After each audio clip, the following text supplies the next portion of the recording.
when we look at, our two countries and how we interact with each other when it comes to wine, and the ability to travel, as you know, the reason why, I can't travel to you is more my fault than it is your fault. Our country here in the United States, is still struggling, and, our ability to, get the pandemic under control has certainly been a lot worse than most countries that you've seen. I have a lot of friends and have lived in Italy, and their ability to do confinement there and to actually have their citizens stay at home is much better than here in the US, where just getting someone to wear a mask or a face covering to go to the grocery store is an entire political issue. So, I hope that one way or another that we can, connect. And as I've said to the people that I've met in person, here in Chicago, and a pleasure to see some of those faces here, always consider that I can be a resource for you, however it makes the most sense. As Mario, elicited, and Pablo, I've done a lot of different things here in the US and globally in the wine trade. And so, I want to kind of touch on three different points, when it comes to the US wine trade and kind of where we sit right now. And then, certainly can field any questions at any point. I apologize. Your English is much better than my Spanish. So thank you for also, allowing me to speak in English to you all here. So again, so Perfect. I'm based here in Chicago. Thank you, John. If you allowed us, Yes. we will have a few words from Miss Beatriz Vivas, Consul General in Chicago, and then we will give you the floor. Perfect. Thank you, Mario. Thank you, John. Now we will have Mrs. Beatriz Vivas, Consul General in Chicago. Beatriz, you have the floor. Just a minute to thank you all in this meeting and to tell you that, John, we are delighted to have you. The Consul is your partner for growing business. It's a very professional staff at the team. And John, he's a top wine professional. He is not only the founder of his own company, and he also is a sommelier, a winemaker, but he has named Sommelier of the Year by Food Plus Wine magazine. He's one of the wine enthusiasts in the publication of Wine Enthusiast magazine, and also the International Sommelier of the Month. And he received more stars from World of Wine magazine than any sommelier in the world. So I don't want to interrupt. Thank you, John. Please continue. Thank you. Thank you, Beatriz. Well, now, without further delay, I invite John to take the floor. Just a few things. Due to time restraints, please send your questions using the chat, and Pro Mendoza will answer them later in writing. John, please. Very good. Again, thank you to everybody, and certainly wish that we could have this discussion in person. I know that with the consulate and with Pro Mendoza and Wines of Argentina, we have been working to find a way to bring some key American buyers to Argentina sometime in the near future. I was fortunate enough in 2018 to visit Argentina in December, kind of right before the Christmas holiday, and I was able to meet with Pro Mendoza and with some amazing wineries there. And so that was kind of the beginning of this discussion of how to recreate that for some key buyers. And when we look at the U.S. market, and when we look at the ability to connect you as producers, as farmers, as a wine entity to the trade here in the U.S., we kind of look at three different areas. And so that's kind of how I'll kind of divide the discussion a little bit. When we talk about the U.S. wine trade, we're talking about three different things. We're talking about the on-premise market, so consumption there on site, so restaurants, wine bars. We are talking about the off-premise. So that is really divided kind of into two, where we look at chain retail, larger kind of what we call big box or large retail stores, grocery stores, and also private retail. So the private bottle shops and wine shops that you find here across the US, and then direct to consumer. And so when we look at, it was really around the 15th of March that, the pandemic here in the US really kind of started to rear its ugly head and to find some changes in our daily lives here. But what you will find, and we've seen this many times over again, in times of economic crisis, in times of struggle, Americans specifically, and this is also kind of around the world too, we drink more when we don't have the money to drink.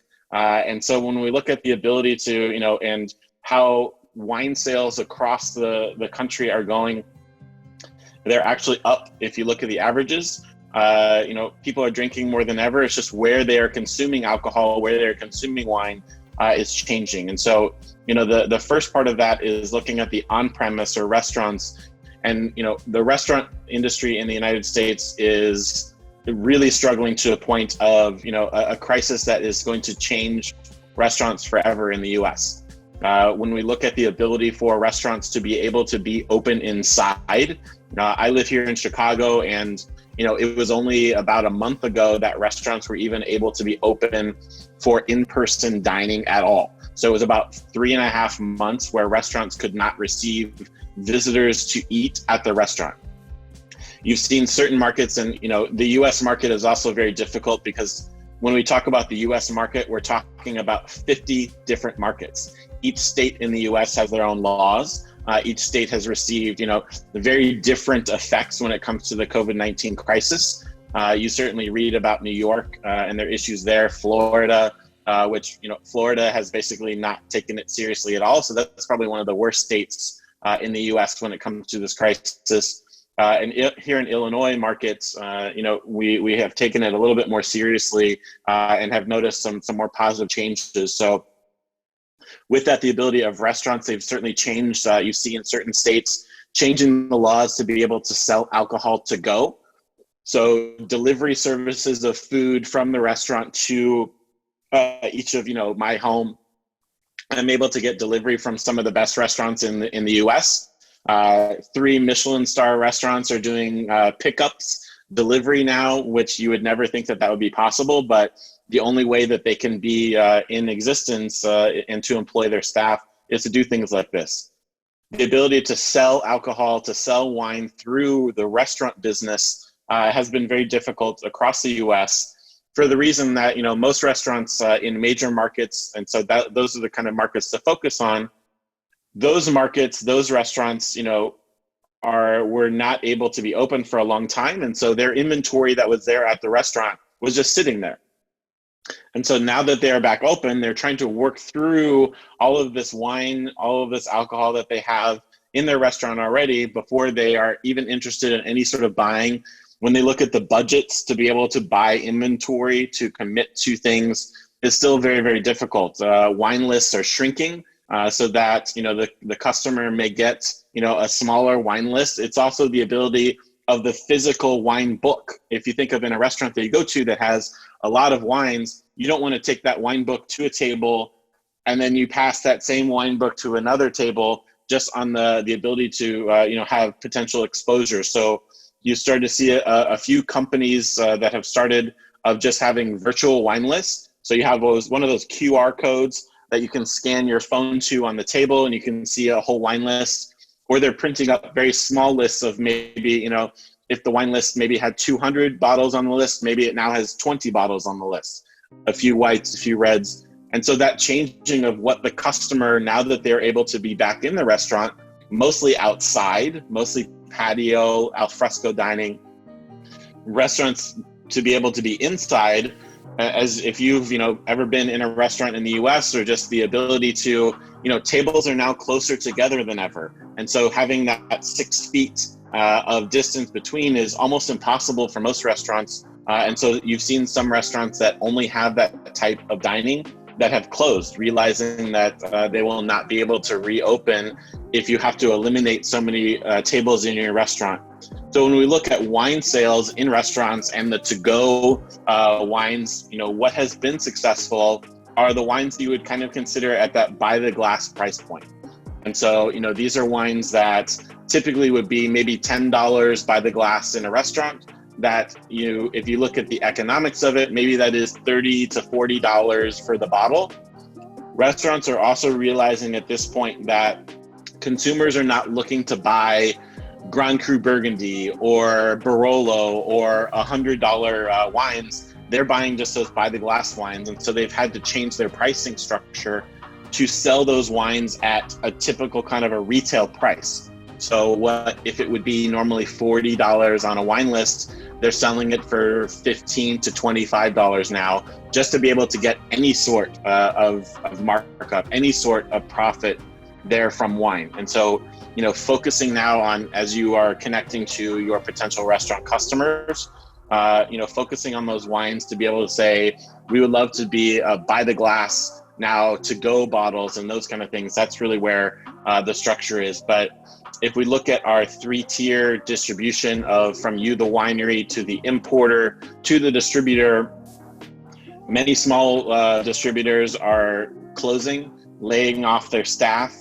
If we look at the 2 largest distribution companies, Southern Wine and Spirits and Republic National, most of them have furloughed, so basically a temporary layoff of most of their sales staff to restaurants for about 90 days. So those staff members are not presenting new wines to restaurants because they're not there anymore.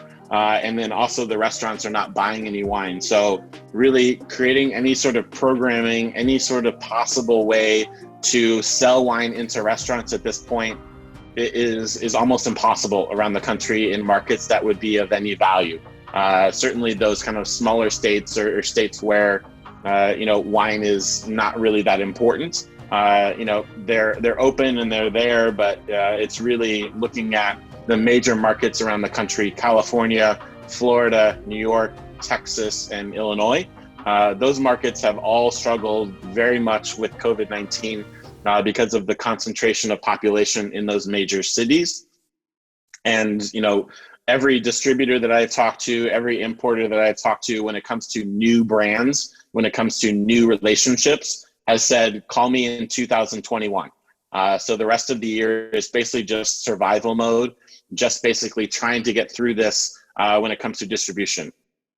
So that's the on-premise market, the restaurant market. And obviously, the growth of Argentinian wines have been in by the glass programs, in retail programs. And so when we look at, how awful the on-premise markets are, when we look at how bad those can be at this point, the encouraging side of the US wine market at this point is in the off-premise.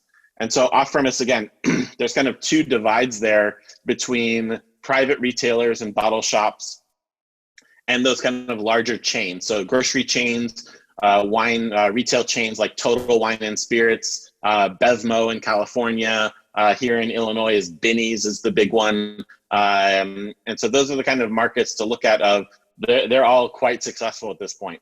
People are still going to those. A lot of them have created delivery programs locally for each of the shops, online e-commerce, selling wine online, either to be able to be delivered. So wine.com is doing better than ever at this point.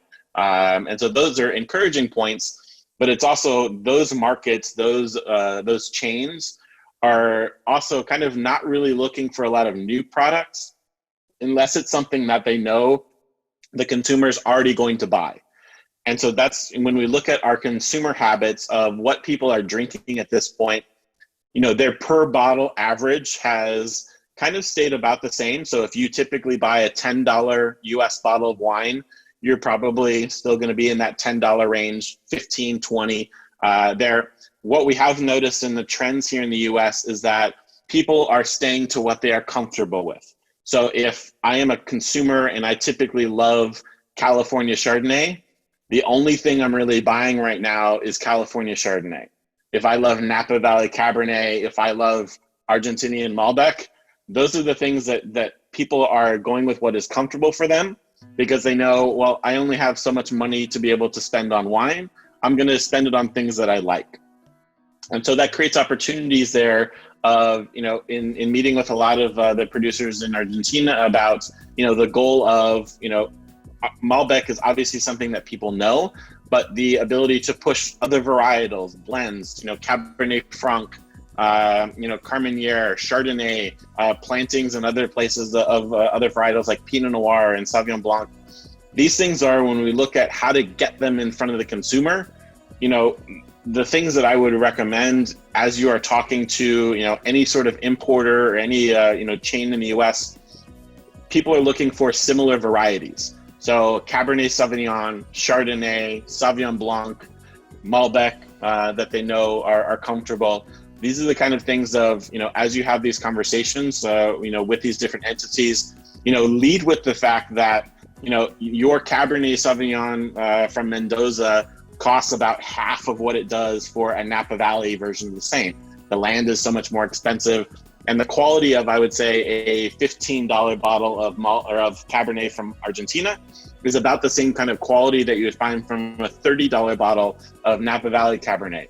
So having these kind of discussions of how to sell to the consumer, how to sell to the retailers, the value of wines from Mendoza, from Argentina, I think that that's really the biggest opportunity there. And so when we look at, you know, the possibility to sell into grocery chains, into different retailers, you know, any sort of contacts that you have directly with those retailers, with those grocery chains, at this point in the US, that's going to be the primary way to have any sort of success. Importers and distributors are very afraid of having any sort of inventory right now. They're very afraid of any new relationships. What they will do, though, if you go to a grocery store in Texas, the largest one is called HEB. If you were to go to them and say, hey, we have something that we would like to work with you with, and they end up doing that, the importer, the distributor will certainly make money on something that they don't have to sell if the program is already in place. So any sort of direct relationships that you have there with grocery chains, with retail chains, to be able to sell wine, I think those are going to be the biggest possible successes at this point, looking at the US market. So the off-premise, you know, private bottle shops, you know, the efforts there to be able to create programming there really rely on the importer and the distributor to do some sort of work. The private bottle shop, it takes them a lot longer to find out about you, to find out about the wines that are there, where grocery chains, larger retail chains, those are the abilities to actually do, you know, bigger quantities at this point because they are doing so well. Here in Chicago, the retailer Binny's, since the COVID-19 crisis started in about mid-March, they're up 40% from what they normally were. So really doing very successful. And what they're finding is that they are shrinking their SKUs from obscure places around the world. You know, they're not looking for wines from Croatia or from, you know, obscure places in France. They're looking for those core things of, you know, from places like Argentina that people are familiar with. They're familiar with the value and the fact that it's varietally labeled, so Cabernet, Malbec, Chardonnay, and that they can sell those things. So I think kind of looking at this, maybe a good point of if any questions, you know, are there certainly to be able to ask. But I think, you know, at this point, between the on-premise or restaurants and having really no ability to do anything of success versus off-premise right now, creating those contacts, looking at, you know, what abilities you have in the on-premise market, I think, you know, can be potentially the easiest thing to do any sort of business at this point until we look at next year when, you know, hopefully restaurants will start to be coming back. Importers and distributors will start to look for new wines. You know, all of those, they just have too much inventory right now. They have too many wines, and the ability to take on anything new at this point is quite difficult. The final leg of that is, you know, what we call the direct to consumer angle.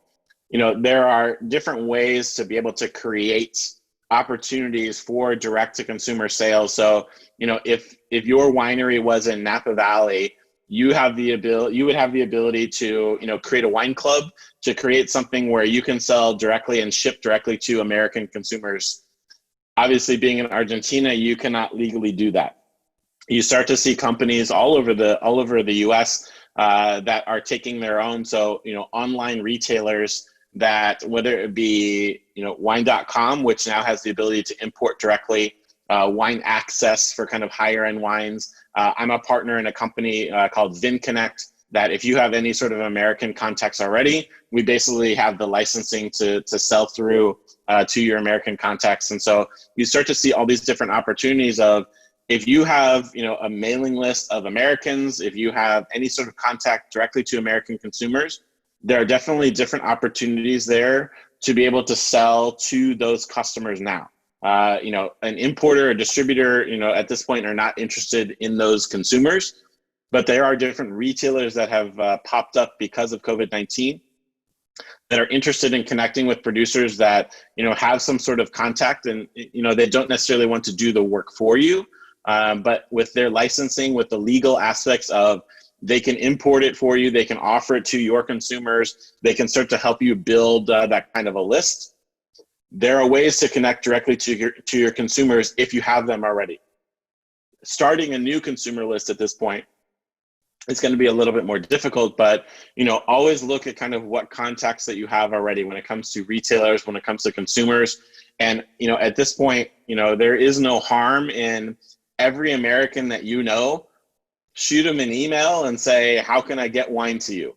There are a lot of creative ways to do that now, and to do so legally. And so, any sort of contact, obviously the US being typically a great market, those are the kind of things of, we're not talking about containers worth of wine, but slowly but surely these kind of things will add up over time until the ability to sell direct again through the typical chain. So those are the kind of, programs I would look at of what kind of American contacts do you have? How are they receiving wines from, outside of the US, whether that be imported wines from Europe or Australia, New Zealand, Argentina, and kind of see what channels are there now. A lot of American companies, a lot of people that, I know former sommeliers that are out of work now, but they've started their own companies when looking at e-commerce, online retail, selling through different ways, doing different chats like this. So since March 15th, for example, this is my 371st Zoom chat to sell wine in some fashion or another. That's why I live in my closet now, basically. So it's looking at, there are different ways to connect to your consumers. And if you're not engaging with them, somebody else is. Your competitors, whether it be from a different country or a different producer in your own home, there are ways of, you need to start finding ways to connect to your consumers, whether it be domestically. I know a huge influx of Brazilians that come to Argentina, for example, or Americans too. So look at those different ways to be able to connect to your consumers. And if it's 10 people or 1,000 people, continuing that brand connection there, I think is hugely important to be able to do so. You haven't the ability, and a lot of American wineries would tell you this, they're not necessarily moving a ton of wine through these kind of virtual chats or virtual connections, but you have to start somewhere. And I think that as the US slowly but surely gets a little bit better, and today is better than yesterday is kind of how we look at it here in America right now. Your ability to connect with your consumers, whether it's a conversation you had the last time you visited the US, a distributor or a retail connection, reach out to them, see if there's any opportunities at this point, and go from there. But stay in contact. That's, I would say, the best thing to do, because I get emails almost every minute of every day from somebody looking to sell wine, and so your ability to stay engaged with those customers, I think, is going to be hugely important. Thank you very much. You have been very clear. I think there is no more question, so thank you very much. On behalf of Pro Mendoza, we would like to thank you